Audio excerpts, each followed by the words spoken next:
22 तारखेला पहलगाममध्ये अतिरेक्यांनी जो नरसंहार केला त्यावेळेला नाशिकचे काही पर्यटक पहलगाममध्येच होते. आता ते सुखरूप नाशिकला परतलेले आहेत.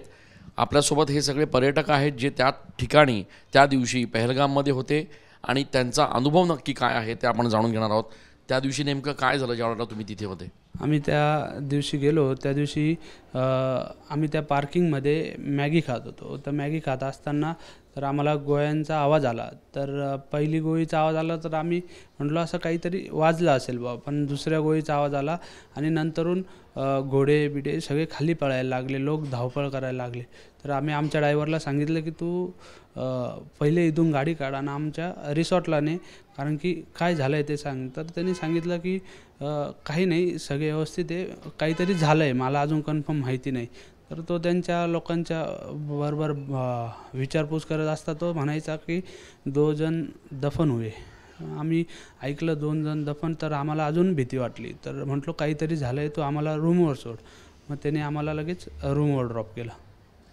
तुमच्या आजूबाजूला काही जे मृत झाले किंवा ज्यांच्यावर हा हल्ला झाला ते काही लोक तुमच्या आजूबाजूला होते असं तुम्ही सांगत होता. विनय नरवाल जे होते ते आमच्या बाजूने, आम्ही मॅगी खात असताना ते आमच्या बाजूने गेले आणि त्यांनी हाफ पॅन्ट घातलेली होती. तर आम्ही बोललो आमच्या चर्चा की इतकी थंडी असताना हाफ पॅन्ट घातली.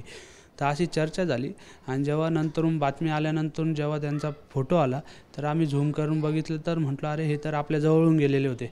तर असं आम्ही एकंदरीत त्यांना, आणि आमच्यात अशी चर्चा झाल्यानंतर आमच्या मनात अजून भीतीचं वातावरण निर्माण झालं. तुमच्याबरोबर काही महिला होत्या, त्यांची काय भावना होती, किती घाबरलेले होते? आमच्यासोबत ज्या महिला होत्या त्या पूर्णपणे घाबरलेल्या होत्या. पूर्ण आमची डिस्टर्ब झालेली होती की त्यांचं म्हणणं आलं का आपण इथून पहिले घरी चाला, नाही तर कोणाला तरी फोन लावा बाबा. मग आमच्या इथले जे स्थानिक आमदार आहे राहुल भाऊ डिकले, स्थानिक नगरसेवक आहे खंडूभाऊ बग्गाजी, यांना सगळ्यांना आम्ही फोन लावलेत की आमच्यावर अशी परिस्थिती आहे. तर त्यांनी एकमेकांना संपर्क साधून आमच्याशी संपर्क साधला आणि आम्हाला त्यांनी धीर दिला त्या वेळेस, आणि त्यांनी त्यांच्या परिस्थितीनुसार त्या वेळेनुसार आम्हाला इथपर्यंत सुखरूपपणे आणलं. तुम्ही ज्या ठिकाणी मॅगी खात होतात त्याच्या काहीच अंतरावर हा सगळा प्रसंग घडला. काय नेमकी तुमच्यात चर्चा झाली त्यामुळे? चर्चा आम्ही त्यांना विचारायचो काय झालं आहे काय झालं आहे, तर याच्याबद्दल आम्हाला काही ते कल्पना देतच नव्हते आणि त्यांची भाषा पण आपल्याला काही समजत नव्हती. मग आम्ही दुसऱ्यांना विचारायचा प्रयत्न केला, पण ते पण आम्ही जसं त्यांच्यापाशी गेलो का ते दुसरीकडे पळायचे. मग आम्हाला आमच्या गाडी ड्रायव्हरने हॉटेलला सोडलं. हॉटेलवर गेलो, जेव्हा आम्ही रूमवर टी व्ही लावली त्या टी व्हीवर आम्हाला समजलं की आपण एका आतंकवादी हल्ल्यातून आपण वाचून आपण आता सुखरूप पोचलेलो आहोत.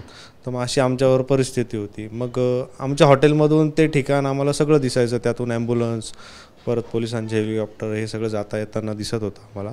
मग त्यानंतर आम्ही तिथं रात्रभर मुक्काम एकदम भीतीदायकच केला. म्हणजे कोणत्याही गोष्टीला आम्हाला एकाची जरी अडचण असली तर सगळ्यांना साथच जावं लागायचं, जेवण नाही खावण नाही. मग आम्हाला आमच्या काही म्हणजे असे प्रतिनिधींचे मदत भेटली का त्यांच्यामुळं आम्हाला जेवण खावण याचं सुलभ झालं या गोष्टीची. महिला ज्या होत्या तुमच्याबरोबर तर त्यांना तुम्ही काही सांगितलं का की जर असं काही झालं अचानकपणे तर तुम्ही काय करायचं? त्यांना आम्ही म्हणजे आमच्या मित्रांच्या मदतीने, म्हणजे घरच्यांच्या मदतीने आम्ही असं सांगितलं होतं की जर आपल्याला काही अशा वेळेला सामोरे जावं लागलं तर त्यांच्याकडे काही पण असो आपण आपला धर्म बदलून नाव सांगायचे, किंवा मग आपल्या टिकल्या, सिंदूर, कानातले या गोष्टी सगळ्या आपल्याला काढून ठेवायच्या, याचं काही परिधान करायचं नाही. मग आम्ही त्यांना डोळ्यात सुरमा, काजळ हे परिधान करायला लावलं आणि ओढणी बांधायला लावली. अशा आम्ही गोष्टींची काळजी घ्यायला लावली त्यांना. तिथले जे लोक होते त्यांनी कशा पद्धतीने मदत केली, काय झालं नाही? आमचे जे ड्रायव्हर होते त्यांनी आम्हाला रात्रभर विचारपूस केली, म्हणजे तुम्हाला जेवायला आणून देऊ का, तब्येत बरी नसेल तर काही गोळ्या औषध या गोष्टींची आम्हाला त्यांनी मदत केली. पण आता एकूणच या सगळ्या घटनेनंतर लोकांचा कल जो आहे पहलगामला किंवा काश्मीरला जाण्याचा तो बदलल्याचं काही जाणवत आहे का? हो, नक्कीच ना. की आपण आपल्या पैशाने तिथे जातो, परंतु आपल्या हिंदूंवर जर अटॅक होत असतील तर हिंदूंनी गेलंच नाही पाहिजे आणि सरकारने याच्यासाठी फार मोठी कठोर भूमिका घेतली पाहिजे. कारण आज 26 हिंदूंचा हत्या झाली आहे आणि ती 26 हिंदूंची नसून पूर्ण भारतातल्या 140 कोटी जनतेचीच हत्या आहे. सरकारने याच्यावर कठोर पाऊल उचललं गेलं पाहिजे. आपण बघतोय की हे सगळे पर्यटक जे आहेत ते सुखरूपपणे आपल्या घरी परतलेले आहेत.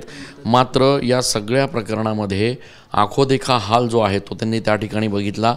त्यांच्या समोर या सगळ्या गोष्टी घडल्यानंतर आता ते घरी आल्यानंतर मात्र बदल्याची भावना निश्चितपणे त्यांच्यात आहे. ज्या लोकांनी असं कृत्य केलं त्यांना निश्चितपणे धडा शिकवला पाहिजे अशा पद्धतीच्या भावना या सगळ्या लोकांनी व्यक्त केल्या आहेत. कॅमेरा पर्सन आकाश शेवलेसह मी चंदन पूजा अधिकारी, TV9 मराठी.